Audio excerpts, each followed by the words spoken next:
Okay, guys. The name of this sermon is going to be called Blue is Always the Answer. Blue is always the answer. And I'm sure some of y'all are looking at me wearing this red martial arts uniform, wondering why I'm dressed like this. It'll make sense as we get further into the sermon, but I'm going to use some of my uniforms as an illustration for something to help get a point across. I want to use some visuals for this. So blue is always the answer. This sermon is probably going to be a little bit bittersweet for some of you, and I know it's going to be confirmation for some of you as well, but it'll definitely be bittersweet. And I'll tell you why.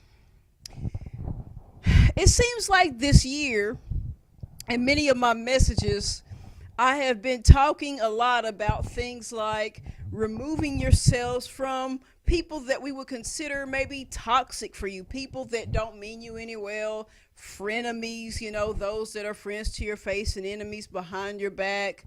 I've talked about different things. I've talked about detaching from those that just really don't mean you any good, mean you harm, want to see you fail, and preparing yourself for those who would be like divine connections, preparing yourself to be with people and around people and grouped up with people who have great minds like you, big minds like you, visions like you for what you want to do in life, what you want to do in the future, what you want to do in the community, what you want to do for the kingdom of God. Just like-minded people who have a good heart like you, who, you want to, they want to build you up like how you want to build them up. And so I've talked about a lot of that. I've talked about detaching from the wrong so that you can be available to attach to those that are right for you. And so I've talked about a lot of that, but this sermon is a little bit different. And the reason why is because there are some of you who you followed me along, God has been ministering to you on some things, and you're at a point where you've let go of so much and detached from so many people over time who really had an agenda as to why they got close to you. And you're at a point where you are closer than you think to moving forward into greatness. Let me rephrase that. You're moving forward to a point in your life where the greatness that's already in you is about to be brought forth by God. You'll see things in you, you'll discover things about you that you didn't even know. And you'll be like, wow, I had this in me the whole time. Wait a minute, there were people that knew this. And they didn't reveal it. They hid it from me and tried to make me feel like less than when the whole time there was this greatness in me, really? So there are some of you that you're so close, but there's one obstacle, one issue to overcome. And some of you have what is going to be called in this sermon a lot. And I'll explain that in a moment. But by a lot, I really mean just one person or maybe just a few people. Not many, but one, maybe two. But you've got someone in your life, someone close to you, who deep down, they are a lot like Lot in the Bible, in the Old Testament. And the problem is this: you've let go of those who don't really care about you, who don't really mean you any well. But in this sermon, I want to talk to you about the one who does like you, the one who does wish you well, the one who doesn't want to betray you. They're not a Judas. They want to cheer you on, unlike some of the people that you've detached yourself from. They really are excited from you, but you know that God is putting it on your heart to detach from them. Not that you've got to dislike them, not that you have to be mean to them. It's not that. But what I'm saying is they can't go with you where God is going. See, some of you, you've got somebody, after all the things that you've gone through, And after all the people that have done you wrong, you've got somebody in your life that you think to yourself, you know, this person right here, when God does this for me and God does that for me, I want that person to be a part of it. I want them to come along. I've got ideas for them on how we can work together and da da da da da. I mean, you've included that person or those people in your vision. And even though you are so sure it's going to work, God knows that it's not going to work. And a lot of it is because he's just not going to allow it. What do I mean? What is it that I mean? You have someone who is like Lot in the Bible. They're not trying to hinder you. They mean you well, but they are unintentionally hindering you. See, God has let you get to this point with them up until now. And now, for you to finally cross Jordan, so to speak, using a little bit of Bible lingo there, for you to finally move into what it is that he has for you, you've let go of those who really don't like you and act like they do. But now, here comes the hard part. The hard part now is letting go of Lot. The hard part is letting go of the one who does care. They've been your buddy. They've been your pal. They have spoken highly of you, but they can't go. And the reason why, it's not that they're a bad person. It's not that they may not love God. It's not any of that. Listen, them not going forward with you is not because of you. It's not because of how they feel about you, but it's because of what's going on in their relationship with God. You see, you have overcome some things. You've overcome negative cycles. You've overcome bad habits. You've overcome negative mindsets that would set itself up against God and the thoughts and standards of God. You've overcome all this stuff, generational curses and other types of curses. You're coming out of all this stuff. And you're coming out of all the things that the enemy is throwing your way. And there are some things that you've been obedient in right away and some things that you struggled in, but you have kept on pressing. And you've kept saying, God, show me, open me up, help me to see what I need to work on now. What is it that I'm doing wrong now? You didn't get to a point where you felt like you arrived and you had it all together and you had it, you were just all that in a bag of chips. You knew that there was work that needed to be done on you, and you kept asking God, okay, now what? Because you wanted to get it right this time. You know you've messed it up before, but you want to get it right this time because you're ready to move forward. The problem with the Lot is that he or she, they want to move forward, but they have not made the preparations. They want to move forward with you. They like your vision. They want to see it come to fruition, and they want to be a part of it.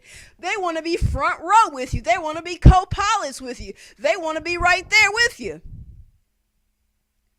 But they haven't changed. Ooh. This is where it gets rough. They haven't. See, you've changed. And there may be even still some changes to make, but you're willing to change what's going on in you. You want God to help you with what's going on in you. But your Lot is someone who God may talk to them, may show them stuff, and they refuse. Let me say this real quick, and we got to get to scripture, but let me say this. I'll even put it this way. Sometimes, and if we're all honest, we've been guilty a time or two. Maybe God has laid it on your heart or flat out told you to do something, right? And maybe you didn't do it right away because you were kind of scared. And it wasn't that you wanted to be rebellious, but you were just scared. You were just like, oh my gosh, I don't know if I can do this. I'm not ready for this, right? Or maybe you were a little frustrated and it wasn't that you wanted to rebel, but out of frustration, you didn't quite move forward. Or out of confusion. Or maybe you were just at a point where you got a little lazy and you were just like, okay, God, I hear you, but not yet. You know, I'm tired and I got this going on, not yet. But even though it is wrong, and even though we've all had a time or two, and I'm not making an excuse for it, even though that has happened to the best of us from time to time, different reasons why we've been a bit slack in doing something, there's a difference between that and flat out saying to God, no. I know you've told me to do this. I'm not doing it.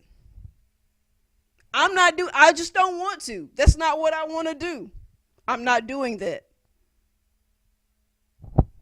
There's a difference between having the things that the enemy will throw your way, or your emotions or your flesh getting the best of you, that kind of keeps you hesitant, kind of keeps you going in slow motion, but deep down wanting to do the right thing and just flat out being like, nah, I'm not doing that.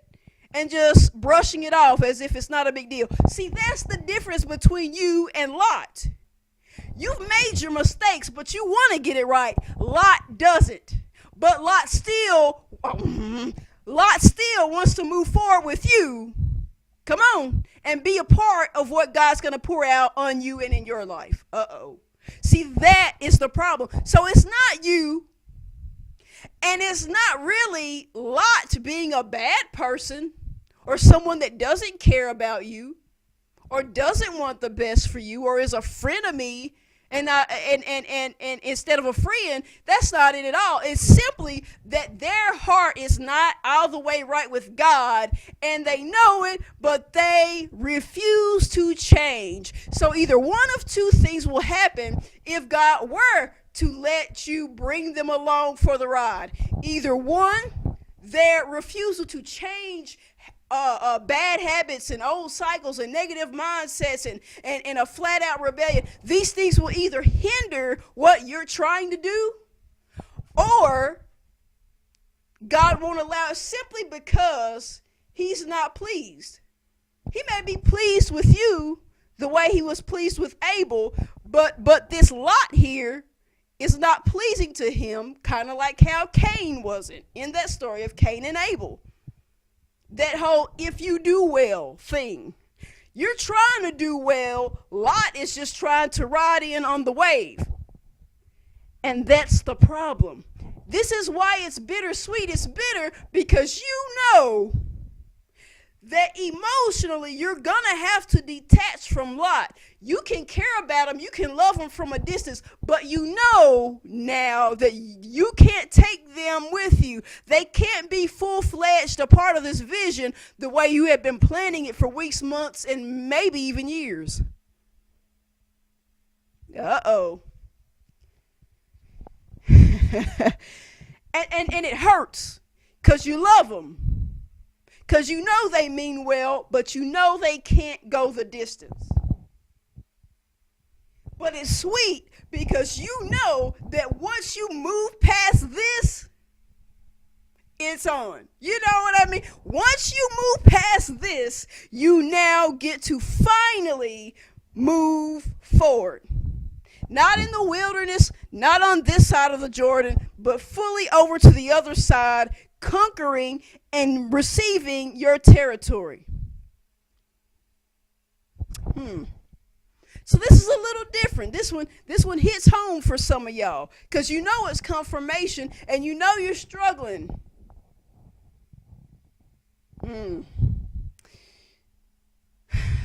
If you're following along in your Bible, the scriptures we're going to look at, it's going to be Joshua. Let's see here. Yeah, Joshua, 1 Peter, and Ecclesiastes. Those will be the three places. Joshua, 1 Peter, and Ecclesiastes. So first is Joshua chapter 18. Now, as y'all are heading to Joshua chapter 18, I real quick am gonna share something with you that recently happened that is a perfect illustration, or rather a perfect recap of what has been going on with you up until this point, up until the revelation of having to let Lot go. So what I'm going to share with you is something that perfectly represents all of what has happened up until now. So, of course, I'm in my martial arts uniform. One of them, I have a few. So I've been doing this for a year now, taking these martial arts classes, and the thing that is my main study is Taekwondo, because of course there's different styles. There's Taekwondo, there's karate, kung fu, jiu-jitsu, all these different things. So anyway, so I've been doing this for a year now, and what we do is this: we learn in class different things: punches, kicks, kickboxing combinations, self-defense moves, different fighting forms. We learn these different things, we practice them, and then after so many months of going over specific material, what we do is we have our testing, where we all come together and we all go out to the floor in front of the judges, and people come and watch, and we perform the different things that we're told to perform, and if we do them well, we get the next belt. And of course, with martial arts, you have different color belts. You start with white belt, you move up to different colors, and then the highest is black, and after that it's first degree black belt, second degree black belt, so on and so forth. So the way we do it at the studio I attend, the martial arts studio I attend, we go over this stuff for so many months, and we have testing, and the way we usually do it is this. We usually have it on a Tuesday, because we usually have class Monday, Tuesday, and Thursday night. So when we have our test, we have it on a Tuesday, so that the Monday right before that, we have our last go around of just going over everything to make sure we all got it down, and then that next night, Tuesday, is the test. Then when Thursday comes, we just have a fun day. We do something fun, and then the next week we start learning new material for the next time that we test. Well, last week we had testing. However, it was different, because instead of having testing on Tuesday, we had it on Monday. And so Tuesday and Thursday were both fun days. So we actually had 2 fun days, which was a little bit different than usual, but it's going to make sense why. So check this out. So we have our testing, then comes Tuesday. So on the fun day, we're going to play this game, and the game that we play is Ninja Star, and it's somewhat similar to dodgeball, except instead of using a ball, you use this square-shaped padded thing, and you throw it like a frisbee to try to hit the person over on the other side that's on the other team. Anyway, just like how you do in dodgeball and in similar sports, basically somebody, the coach or the instructor or whoever, will pick 2 people to be team captains, and the team captains will take turns picking people to be on their team. And usually there is something done to decide, to be the deciding factor of who's going to get the first pick, like flipping a coin or something like that. Well, what our instructor did was he picked one of them, and he would look at them and he would say, pick a color, either red or blue. And the person that he said it to, they picked red, and he said, nah, blue is always the answer. So since they didn't pick the right color, he turned to the other team captain and said, you get to have first pick, which means if they had picked blue, then they would have had first pick, but they didn't. So, okay, this happens, right? So in my class, it's mostly kids and a few adults. I'm one of the few adults. So, of course, we want to, make it extra fun for the kids. So, for the most part, it was kids that was getting picked to be team captains. It makes sense, let them have the most fun. So, he kept telling them, whenever we would go a few rounds playing, he would pick new captains, because he wanted to have different people on different teams after so many times of playing, he would keep telling the team captains the same thing. He would pick one of them and tell them to pick between red or blue, and it seemed like every time they kept picking red, every single time. And he would tell them, no, blue is always the answer. So he'd look at the other team captain and say, okay, you get first pick. And then get another set of team captains. And then he'd say to one of them, pick between red or blue. And they would pick red, and he would say, no, blue is always going to be the right answer. So he would turn to and it just kept happening. So check this out. Thursday comes, we have another fun day, and we play the same game again. He picks different team captains, and the same thing happened again. He kept saying to one of them, pick between red or blue. They would pick red. He would say, no, blue is always the answer. Then we play a few rounds. Then he'd have everybody go to the wall again, and he'd pick two team captains to come to the floor, and he'd say again, pick between red or blue. And once again, they would pick red, and he'd say, no, blue. Blue, I mean, it just kept happening. And it tripped me out because I'd be standing on the sideline thinking to myself, am I the only one that remembers him saying numerous times that blue is always the answer or what? Like, and it just kept tripping me out. Now, I wasn't mad or about it or anything because they're kids, you know. It is what it is, but it just really tripped me out. And then to top it off, you know how sometimes kids will purposely, do stuff to be silly, to mess with you. Like, you ask them a question and they purposely give you a wrong answer to kind of mess with you, and they start laughing and giggling. It wasn't even that. They weren't even joking. They were dead serious. And every time the instructor would just be like, no, blue is always the answer, but it never failed. They just kept picking blue. They'd be as serious as can be. Which one do you pick? Then they'd be like, red? Blue is always the answer. And then they would just kind of be like, oh, okay, like they were serious, but they never could remember. And so it tripped me out. But it really stood out to me. And as I was reading in scripture recently, that came back to me and it turned into this sermon. And I'm using that to say that up until this point is what has been happening to you. You have been going through the same thing, except not with kids. You've been going through the same thing with adults, some of which or many of which are probably older than you. You may say, what do you mean? What I mean is this. What has happened to you for so long now is you've been in situations, you've been around people, you've been a part of friends, you've been a part of cliques, you've been a part of churches, you've been a part of groups, you've been a part of companies or businesses or organizations, you've been a part of some people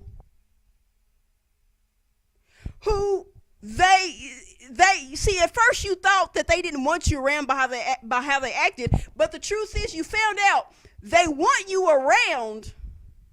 They want you around because it has benefited them to have you around.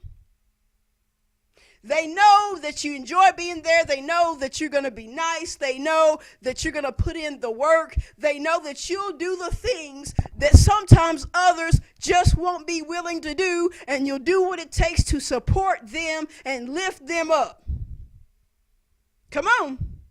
But even though you do right by them, they just didn't want to do right by you when it was their turn. Even when God put it on their heart or told them to do this or that for you, they just didn't want to do it. They wanted you around, and it felt like they didn't because of some of the stuff that they did. But truth be told, they wanted you around because it was beneficial, but they didn't really want to do the same things for you because either one, they didn't want you to be blessed, or two, they didn't mind you being blessed, but they just didn't want you to be as blessed or more blessed than them. So it was okay for you to be a blessing to them. But when it was time for them to be a blessing to you, They weren't having it, so they ignored you and overlooked you. And that's stuff that I've talked about in recent sermons. That's what's happened. And so check this out. Just like how during testing, or not during testing, but during those fun days last week, whenever the team captains would pick people, I usually was one of the people earliest picked because I could hear the kids talking about how good they saw that I was. Not just compared to them, but I mean compared to the other adults playing, they saw it, and so they were quick to put me on their team when it came to the other adults. And not saying that to brag, just helping to get the point across. They were quick to pick me. They wanted me on their team. But when they were asked to pick between red or blue, they just could not pick blue, even though it had been said numerous times that blue is the answer. So what I'm saying for you is, you have been picked. Come on. People have wanted you to be on their team, quick to grab a hold of you. They want you to stick around. They go out of their way to show they want you to stick around. But the problem is they keep playing dumb. God may give them the answer of what to do. They may, listen, even without God saying anything, the answer may be obvious of what to do with you. But they will play dumb and act like they don't know what the answer is. God's saying blue, and they keep saying red. And God's told them, well, blue's always going to be the answer. Of course, it didn't play out exactly like that. They weren't talking about red and blue. But you get my point. I'm painting this picture for you. I'm using this illustration with colors to show you what's been going on. So this has been going on. That's what you've gotten away from. And so now you're at this point where you're trying to understand what to do now to move forward, and now your lot is the problem. So let's look. Joshua chapter 18. It says this: and the whole congregation of the children of Israel assembled together at Shiloh and set up the tabernacle of the congregation there. And the land was subdued before them. And there remained among the children of Israel 7 tribes, which had not yet received their inheritance. And Joshua said unto the children of Israel, how long are ye slack to go possess the land which the Lord God of your fathers hath given you? Give out from among you 3 men for each tribe, and I will send them, and they shall rise and go through the land and describe it according to the inheritance of them, and they shall come again to me. And they shall divide it into 7 parts. Judah shall abide in the coast on the south, and the house of Joseph shall abide in their coasts on the north. Ye shall therefore describe the land into 7 parts, and bring the description hither to me, that I may cast lots for you here before the Lord our God. But the Levites have no part among you, for the priesthood of the Lord is their inheritance. And Gad and Reuben and half the tribe of Manasseh have received their inheritance beyond Jordan on the east, which Moses the servant of the Lord gave them. And the men arose and went away, and Joshua charged them that went to describe the land, saying, go and walk through the land and describe it, and come again to me, that I may here cast lots for you before the Lord in Shiloh. Casting lots, that's going to be the key phrase for this particular sermon. Real quick, let me pause and remind you of something. Maybe you've forgotten, or if you haven't listened to me that long, you probably don't recall this at all. But a long time ago, I did this sermon called "A Little of a Lot Can Hurt You." See, I was talking about Abraham, and this is where I'm going to touch on Lot, the person Lot I was talking about. Many of you know who you are, but you might need a refresher real quick. So let me refresh you by using this past sermon. I did the sermon "A Little of a Lot Can Hurt You," and it was a play on words, because we know when we say lot or a lot, we mean, a lot, many, a bunch, the majority, a lot. But in the Bible, of course, there's a man named Lot. And Lot was really cool with a guy named Abraham. And Abraham is one that many people would call the father of faith. He is one who is known for his faith in God, his trust in God, and God put him through different tests to test his faith out. But God did what he did in his life to prepare him for something great, something big. And so when God had put him through the test and he had passed his test, God was going to move Abraham from where he lived to a different place to bless him greatly. And so Abraham was willing to do it. Abraham had to walk away from many nouns. Of course, a noun is a person, place, or thing. So he walked away from a place and things and people. He was willing to walk away.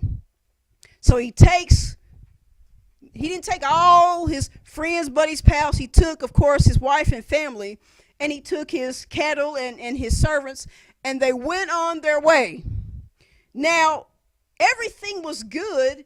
He had made it far in his journey, but right before God could get him to his promised land, which is similar to what we saw here in Joshua and what I just read, where Joshua would be the one to finish out what Moses couldn't do and lead the Israelites into their promised land by crossing Jordan.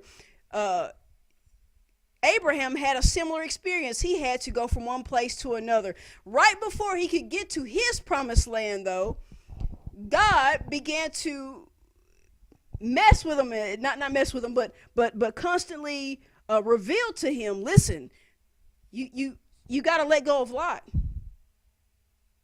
You got to remove yourself from Lot. You got to get away from Lot. When you get away from Lot, you can go here. When you and Lot separate, you can go there. So he's revealing to him more than once. Once Lot is out of the way, you can get to where I'm trying to take you, because he can't go where you're going. So finally, he lets what God is saying sink in, and he's like, okay. So he talks to Lot. He's telling him it's not going to work. This isn't going to be big enough for the both of us. And so Abraham and his people and Lot and his people detach and go their separate ways. And finally, Abraham moves on into where he's going. And so I said, it makes sense. A little of a lot can hurt you. Because with Abraham, having Lot around, just having him around a little bit, get it, a little of a lot, having Lot around him a little bit was a hindrance to him getting to where he was going. So a little of a lot hurt him. Well, in this sermon, I'm saying something similar. This is going to be a play on words as well.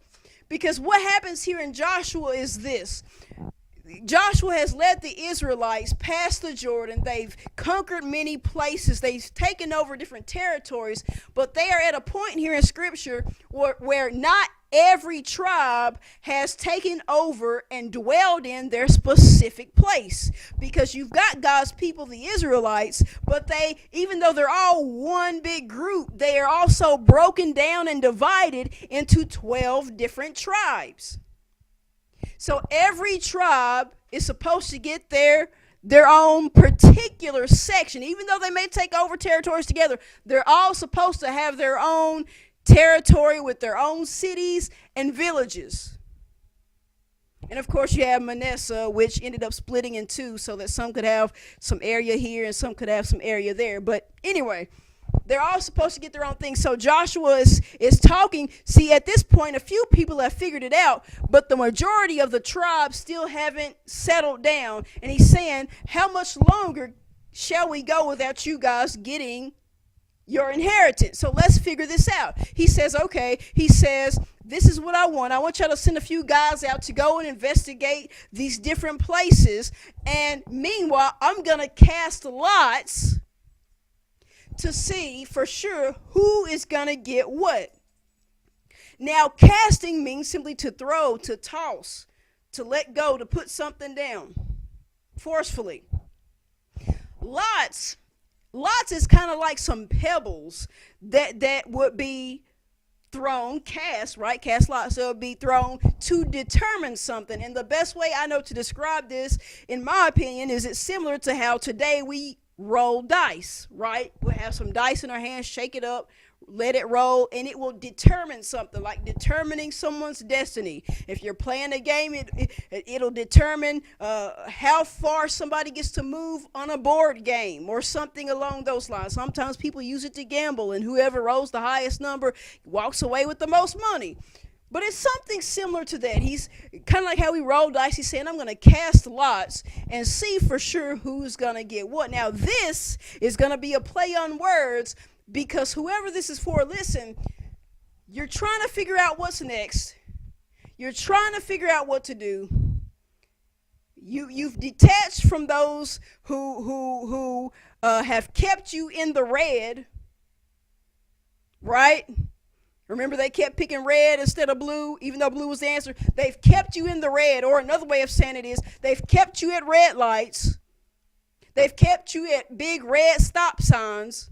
They wanted you there, but they wanted to keep you still. They didn't want you to move forward, so they kept you in the red, so to speak. This is all really just a play on words. They've kept you in the red. That's why I'm wearing this red uniform, and I'm about to change it here in a second. But this is kind of how you look. So you've been in the red for a long time with a lot of different people, right? So now here you are. So you've gotten out of the red. Where do you go now? Now what? What do you do now? What's the next move? And so just as he's saying, we got to cast lots to see what to do, where to go, where you're going to go, where you're going to dwell, what's going to be your specific territory. He's saying we got to cast lots. You can investigate the place all you want to, but I've got to cast lots. Lots have to be casted. And I'm saying to you that in order for you to get to your territory, for you to walk into your vision, for you to do fully what it is that God's trying to do in you, and for greatness to be brought out, one of the things that needs to be done, if you haven't already done it yet, but you know God has revealed it to you, you've got to cast lot. See, it's another play on words. Cast lot. I'm not saying you actually have to pick your lot up, the person that's the lot in your life, and actually throw them. I'm just simply saying you got to cast your lot. You got to detach. You've got to accept the fact that they're just not going to go the distance with you. God's not going to let them. You can't force this. You can't force it to happen that way. You've got to let go of Lot. You can't keep your hands on them. You can't hold on to them. This isn't necessarily literal. This is more like emotional. You have to emotionally just let go of the plans you had with Lot, because they're not going where you're trying to go. They're not going to. They can try to weasel their way in. It's not going to work. It's not going to work. And even if it did, they would end up being a hindrance. You would later regret it. Listen to me now. You've let go of the negative, but now you've got to do what may be hard on your heart. You've got to cast your lot, so to speak. That's one of the two things. That's the first one. And so now, I want to take you to the second thing. 1 Peter chapter 5, verse 6. 1 Peter chapter 5, verse 6 and 7. It says this: Humble yourselves, therefore, under the mighty hand of God, that he may exalt you in due time. So God is going to exalt you, but you must humble yourself first. Now, this may put people into question, because really humbling can mean different things. Because, well, one of the first things that comes to someone's mind when talking about being humble is pride, because that's an opposite of being humble, right? Being proud, being arrogant, being full of yourself, thinking you got it all together. Sometimes not being humble means that you're not willing to apologize. You're not willing to go back and make things right. You're not willing to admit that you were wrong about something. So being humble can mean different things, really. But this is what it says in verse 7, Because really, it doesn't end there. It ends with a colon at the end of that instead of a period at verse 6 if you're reading in the King James. So we got to look at the next verse to see what it says. It says, casting all your care upon him, for he careth for you. So how are you going to get out of this? God exalting you. But what does he need you to do before he exalts you? Humble yourself. How is it that you have to humble yourself in the right context in this scenario? Simple. By casting your cares unto him. You may say, well, what do you mean? I don't understand how that can be a conflict with being humble. Well, casting your care. Listen, casting or throwing, giving your cares unto God. And what I mean by that is the things that worry you, the things that stress you out, the things that concern you, the things that you know the enemy throws your way that you have no control over. Come on. Listen, here's the big one. When you don't know how God's going to work it out, you know he is, but you don't know how. Those are all things that are cares that you need to cast upon the Lord. See, and this one, that one right there, that's the one that I'm so guilty of so many times. I have a bit of a habit sometimes, and I've been working on it. But it's a habit of where sometimes I like to try to sit and just try to imagine how God's going to work something out. I know he's going to do it. I don't doubt it. But sometimes I try to figure it out, even though I can't. Even though I know deep down, I don't know, but I have my moments where I'm really trying to investigate and try to know the mind of God. Now, yes, God can reveal to you what's on his mind, but there are times when he doesn't give you all the details, or he might show you point A and point B, but he may not show you what he's going to do in between. He may not show you exactly what he's going to do to make part B happen. But sometimes we try to figure out what he's going to do, how he's going to do it, who he's going to use, where he's going to do something at, how he's going to do it, what time. You know, y'all know how it is. And truth be told, many times, many of us have those moments. Come on. I'll be the first to admit it. But sometimes we get so caught up in it, it almost kind of stresses us out. Because what happens is when it doesn't happen how we imagined it, then we think, oh man, I don't know when this is gonna happen. Then we think of something else. Then we start stressing out. Oh man, I thought it was gonna happen. Oh man, I hope I'm not just waiting in vain. Then we get another theory about how something's gonna happen. See, we've got to stop that. We believe. But we've got to trust in the Lord and know that he's going to do it in his timing, and that he knows the best time, and that we're not always going to have it all figured out. So cast your cares. Don't try to be a know-it-all. Don't try to always know everything.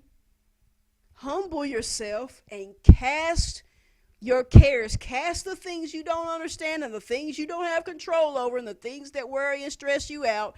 Don't let it rule over you. Don't try to control it and manipulate it and figure it out. Cast your cares. Say, Lord, I love you. I trust you. I know you're a way maker. I know you're going to make a way. I don't know how. I don't see it coming, but I believe. I know you're going to do it. Lord, have your way. As I like to say it, Yahweh or the highway. Anyway, but you just got to cast your cares. So you've got to cast your lot, and you've got to cast your cares upon the Lord. So once you get to that point where you've submitted and you've said, okay, I'm going to cast my cares and I'm going to cast my lot, you now move from being in the red to being in the black. Okay, so for those that are watching me on video, you see that I am now in my black uniform. I'm not in the red one, I'm in the black one. Now I say that because I know some people listen to me on audio instead of on the video. I have a friend that said he prefers to listen to me on audio so he can pretend that the sermon is like a podcast. Bless his heart. So hey, that's cool though. However you like to tune in and listen, awesome. So, but I'm in black now. And this is how you're going to be once you get to that point where you are willing to cast your cares and cast your lot. What I mean by that is this: you are in a period of not being in the red, but rather being in the blackness or in the darkness. Now, what I mean is this: I'm not saying you're alone. I'm not saying that, because God is always with you in the darkness and the light. He's the God of all. So God is with you. Jesus is with you. He's with you every step of the way. But you will be at a point where you kind of feel in the dark, so to speak, because once you accept letting go of light, and once you are willing to cast your cares upon the Lord, you'll begin to be at a point where you're kind of thinking, God, where are you? You know He's there, but you're like, God, now what? What do I do now? Who do I link up with now? Where do I go now? Now what? What's the next step? What's the next move? Because you figured it out that you can't do it on your own. You can't come up with the idea on your own. Even if you do, you're just going to make a mess.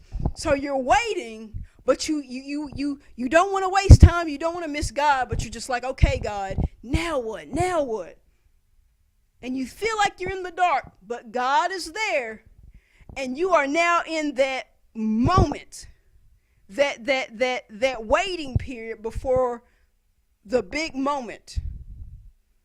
So it's you feel like you're in the dark, you feel like you're hidden, but it's really a two-way thing, because in one way you feel like you're in the dark, but on the other hand you're in the dark of the enemy's vision, because you've got people who they know what's coming. They know the Lord is going to do something with you. They're not liking it. They would want to spy you out, but they're in a bit of confusion trying to find you, because they're trying to find you in the dark.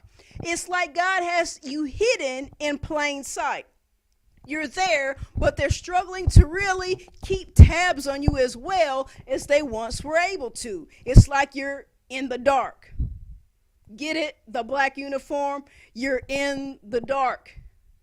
God is with you, and it may seem strange, and you don't know all of what to think about it, but your enemies don't either.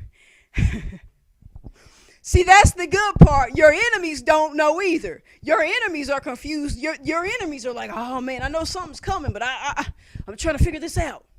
We got to figure this out real quick. We got to figure it out before something happens. Just like how you're in the darkness somehow. What do I do, Lord? What do I do? Why? Because at the right time, it's like, I'll put it to you this way. It's like God's going to take you out of darkness and put you in His marvelous light.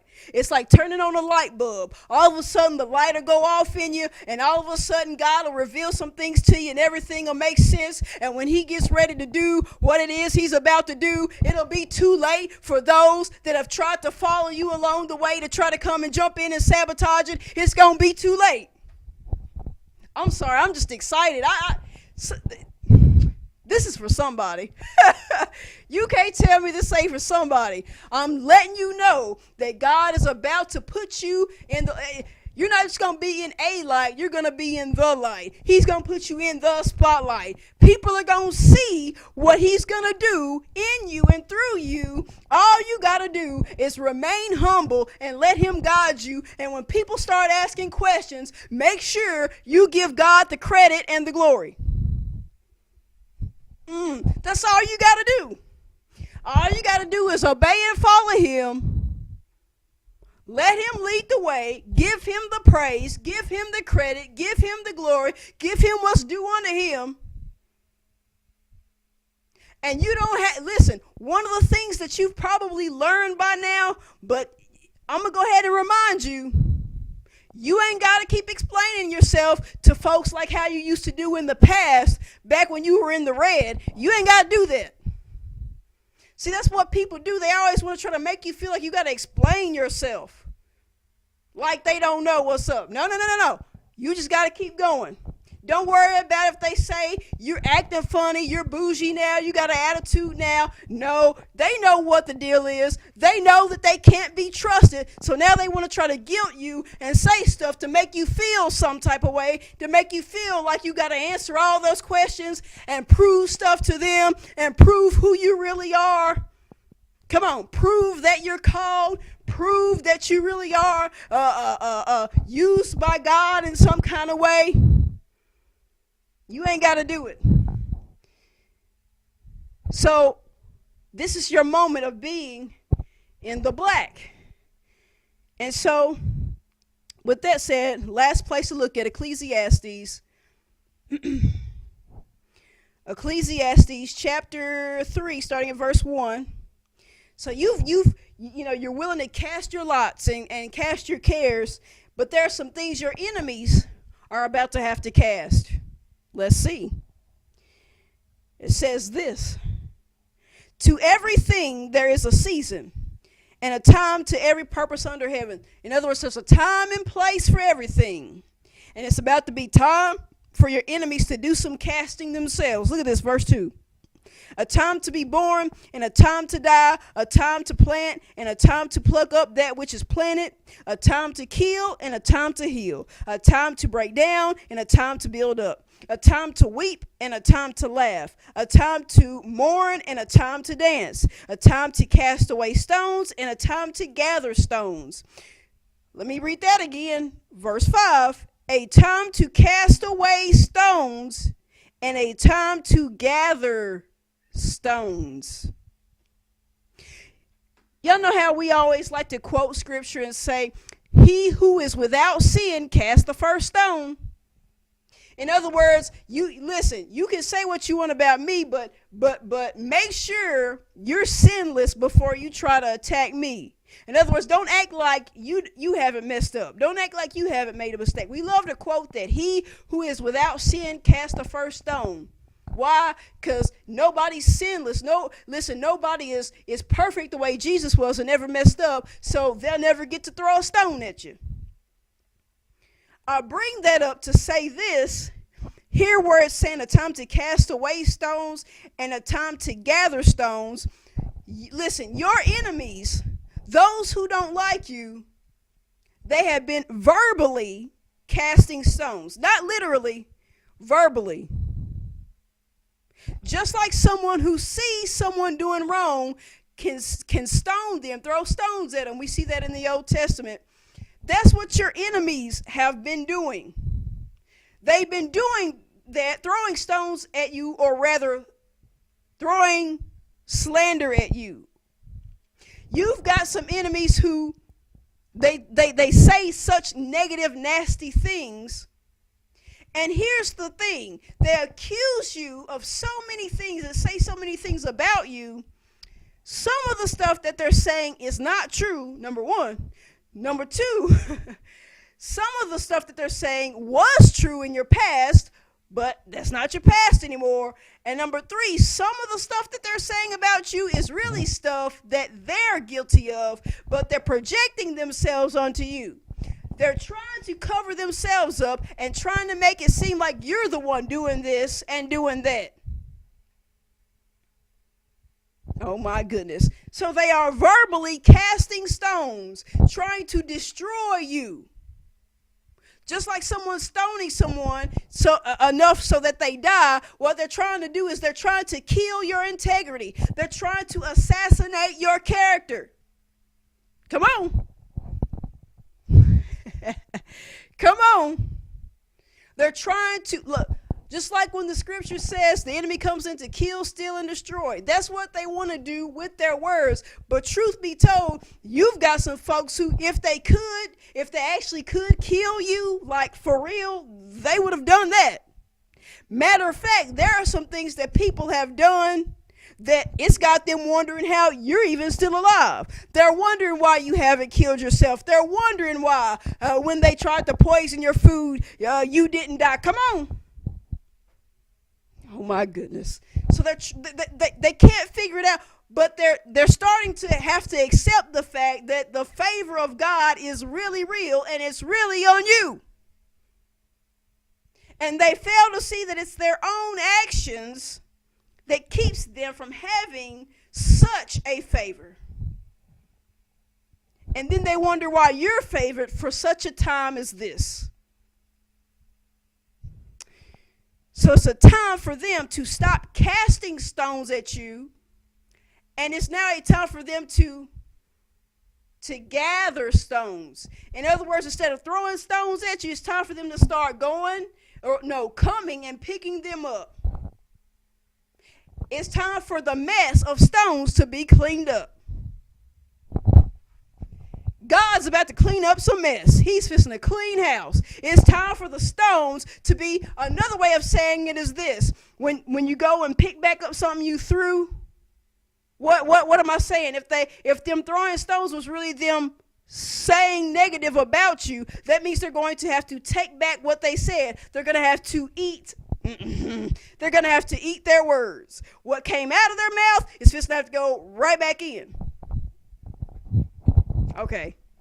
And finally, verse 6, a time to get and a time to lose, a time to keep and a time to cast away. I say that to say this: there has been a time frame that they've been allowed to keep some stuff from you. You've got some folks that have kept things from you, and there was a time and place for that where God allowed it. Even though it wasn't right, God allowed it because in that time, he's been working on you and allowing you to mature and grow. But now is coming the time where they can't keep things from you anymore. Now they got to cast it. So you got your stuff to cast, but they got their stuff they're fixing to have to cast.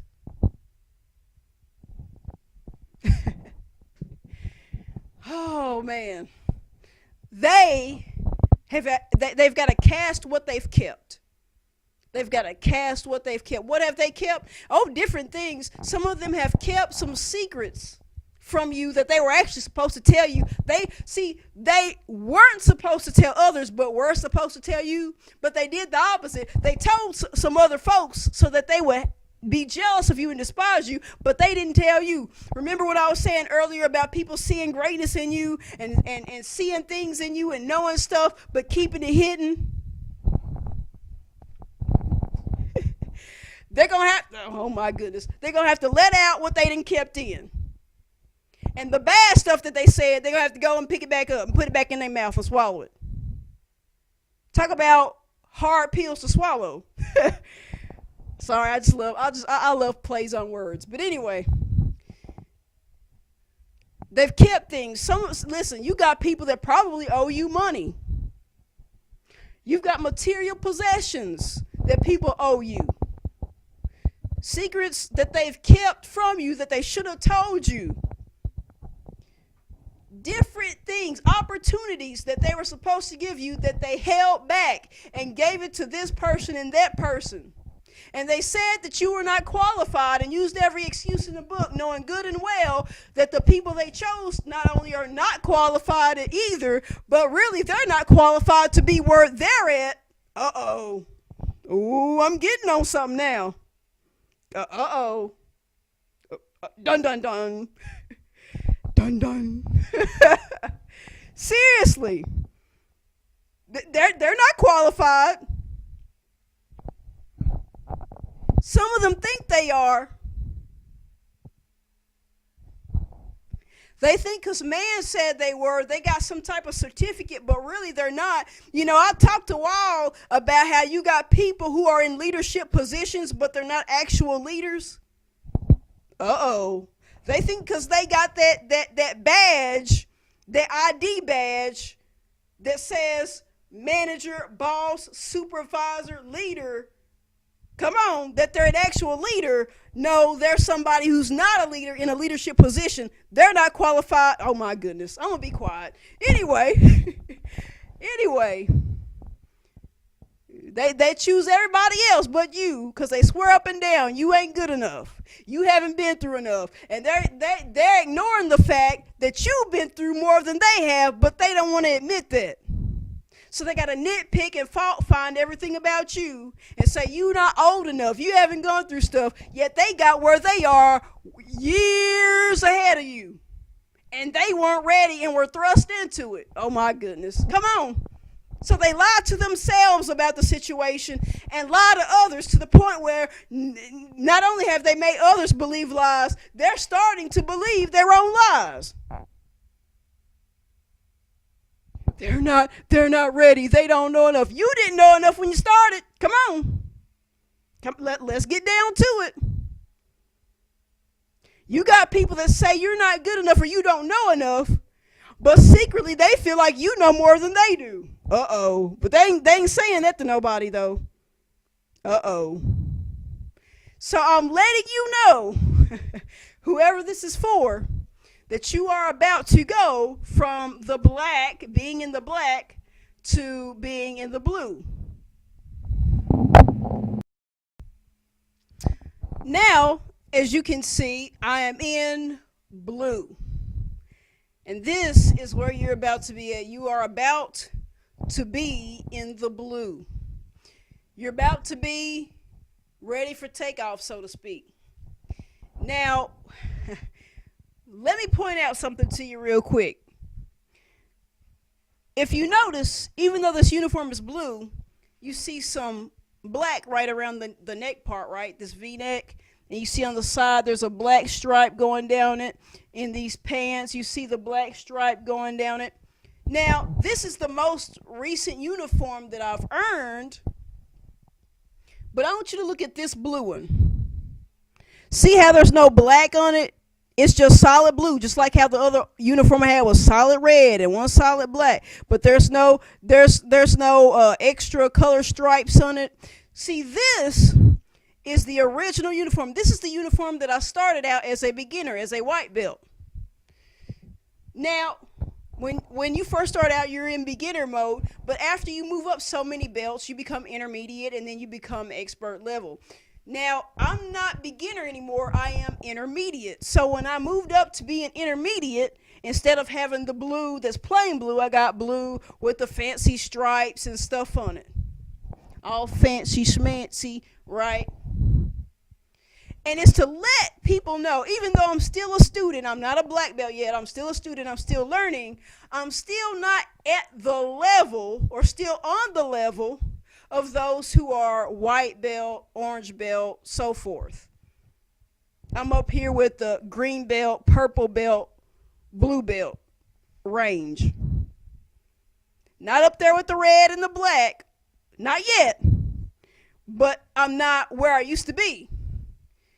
In other words, I've stuck it out for quite some time, and I've made progress, and I've achieved goals. I accomplished some stuff to not only get a higher belt, but a fancier uniform. And it just lets you know I've done that little something extra and put in that extra time. Why do I bring this up? When you go to the blue, oh my goodness.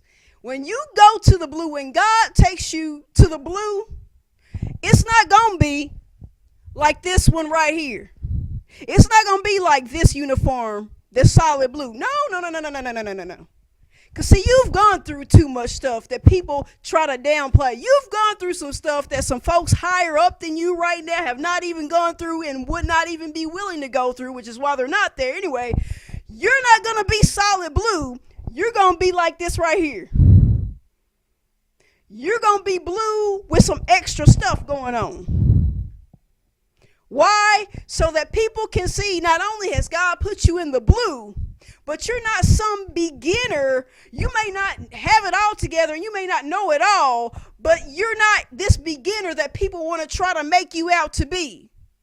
See, when God exalts you or promotes you, people are just going to look at you, oh, well, you're just new to this. You don't know it all, but at the same time, you're not new either. You might not be way up there, but you're not down there the way people want you to be. No.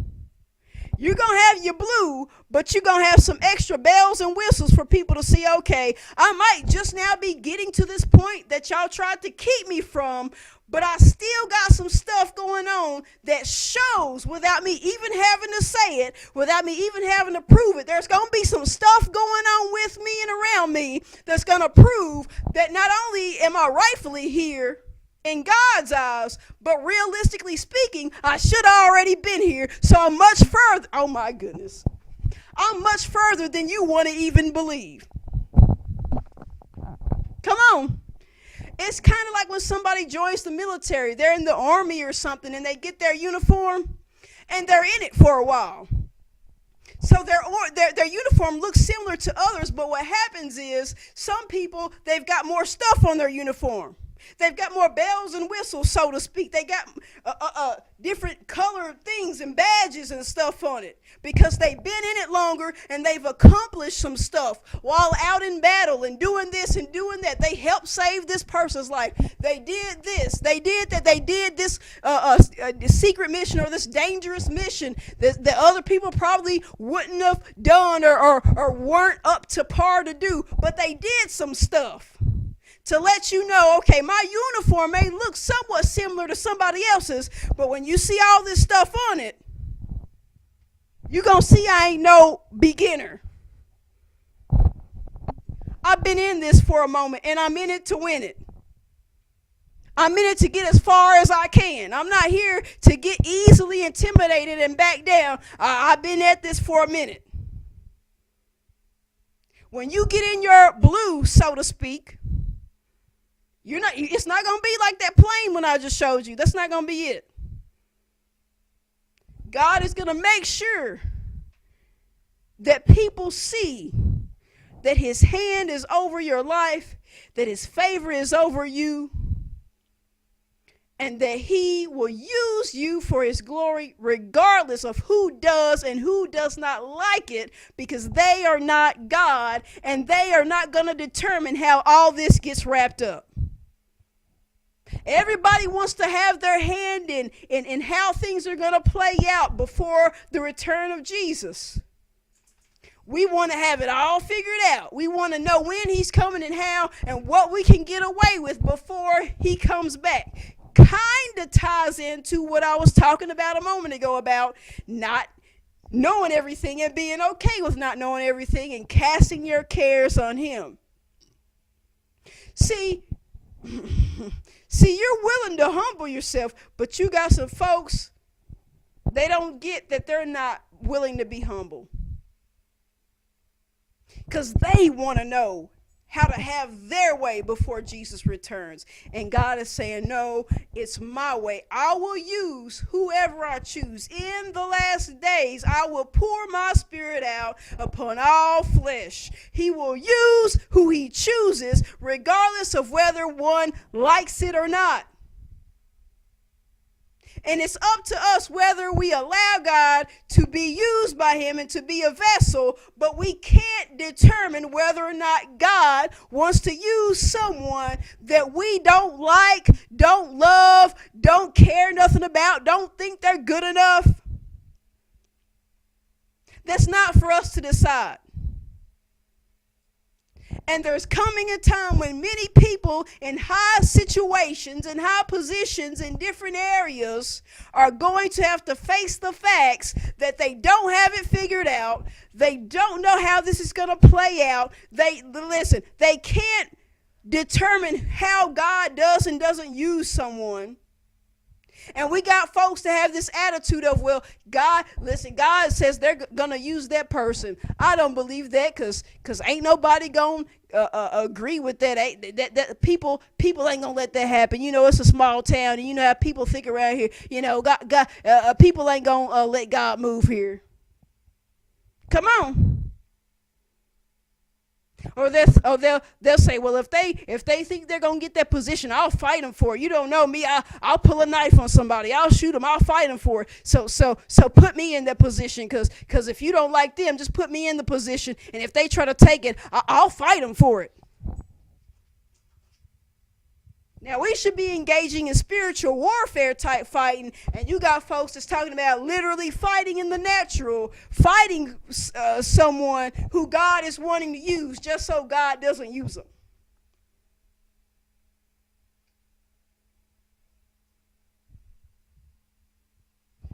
This is what we've come down to. Guys, listen to me. Whoever this is for, I'm telling you, God's got this. All you got to do is cast your lot, cast your cares. And if you do that, it'll set your enemies up to have to cast some things and pick up some things that they originally cast and eat their own words. But I'm telling you, God's got this. I know you're thinking, what in the world's going on? It's like I'm in some darkness. What is going on, God? What, I need answers to some questions. What's next? What do I do? And I'm letting you know, don't even trip about it. Just keep your faith and trust in God. Just keep seeking him. Keep seeking him. Keep seeking him. He honors and blesses those who diligently seek him. Just keep seeking him. He's got your answer. And when it comes, a lot of things are going to happen very fast and sooner than you think. I'm going to pray us out of here. Heavenly Father, I thank you for another time to minister another word. I pray that those who need this message, Lord, that they would tune in and receive it. Lord, I pray that this would be a time for many of us to want to just seek you and humble ourselves and say, okay, Lord, what do you want me to do? But also, who else do you want to use besides just me? Lord, help me to keep an open mind and an open heart to what you want to do and who you want to use. And Lord, let me not miss out on the next big move that you're going to do in my town, in my city, in my community, in my state, in my country, in my territory. And I pray that those who are trying to figure out where you are right now, Lord, I pray that you would just bring them comfort. I pray that they will continue to not lose hope, but continue to believe and know that time hasn't run out, but that really is the opposite, that the times are about to get real good. You're going to restore the years that the cankerworms and the palmer worms and the locusts ate up. The worst is behind. The best times are yet to come. Lord, I give you the praise, glory, and honor. In Jesus' name I pray. Amen.